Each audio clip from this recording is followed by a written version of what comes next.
নমস্কাৰ, মোৰ নাম দৰ্পজ্যোতি বৰা। মোৰ ঘৰ পুলুঙা গাঁও। মই ক্লাছ 5-6 মানৰ পৰাই ছবি আঁকিছোঁ। মই এনেই ভগত সিং বহুত মানুহ আছে, এতিয়া মোৰ ইমান মনত নাই, কিন্তু মানে আঁকিছোঁ বহুত মানুহত। উপহাৰ দিবলৈ মানুহেই নাই, মানুহ থাকেগৈ গুৱাহাটী ক'ৰবাত। মই যদি সুবিধা পাওঁ তেতিয়া মই সঁচাকৈ কৈছোঁ মামাক মই দিমগৈ, আৰু মই ইয়াতকৈ ভাল এখন বনাই পিনে দিম। মই এনেই গান শিকিছোঁ, পঢ়াৰ বাহিৰে আৰু কি কৰোঁ, আৰ্ট কৰোঁ, ছবি আঁকো। এবাৰ গৰম বন্ধ যেতিয়া ৱৰ্কশ্বপ আছিলে তাত নাটক শিকিছিলোঁ।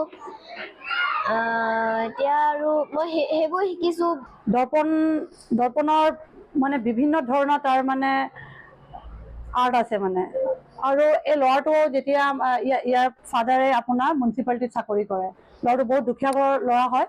আৰু ফাৰ্ষ্ট টাইম যেতিয়া দৰ্পণ আমাৰ স্কুলত আহিছিলে তেতিয়া সি নিজেও বহুতো সমস্যাটো ল'বলগীয়া হ'ল। কাৰণ আমাৰ স্কুলটো যিহেতু আমি ৰেণ্ট হাউচৰ পৰা আহিলোঁ, তাৰপিছে আমি লাহে লাহেকৈ মানে স্কুলৰ মাটিবিলাক কিনিবলৈ ধৰিলোঁ। আৰু আমি নিজে যিমানো চেষ্টা কৰি আছোঁ কি দৰ্পণে আৰু আগবাঢ়ি যাওঁ। আৰু আমি গভৰ্ণমেণ্টৰ লগতো অনুৰোধ কৰিব বিচাৰোঁ, দৰ্পণ নিচিনা বহুতো ল'ৰা এনেকুৱা পৰি আছে যিটো চৰকাৰে চাব লাগে। আৰু দৰ্পণৰ মানে মাষ্টাৰ, দৰ্পণ চব ফালে পৰা গুড। দৰ্পণে পঢ়াৰ ক্ষেত্ৰতো ভাল, ড্ৰয়িং ক্ষেত্ৰতো ভাল, স্পীচো ভাল দিয়ে। আৰু দৰ্পণৰ আৰু এটা আছে, দৰ্পণে গানো বহুত ভাল গায়। দৰ্পণৰ চব কোৱালিটি ভাল, কিন্তু দৰ্পণৰ ফাদাৰ বহুত দুখীয়া হোৱাৰ কাৰণে আৰু কিছুমান বস্তু কৰিব বিচাৰিছে, যিহেতু পৰা নাই। সেইকাৰণে আৰু ৰাইজকো আমি কৈছোঁ যে দৰ্পণৰ ওপৰত চকু দিব লাগে।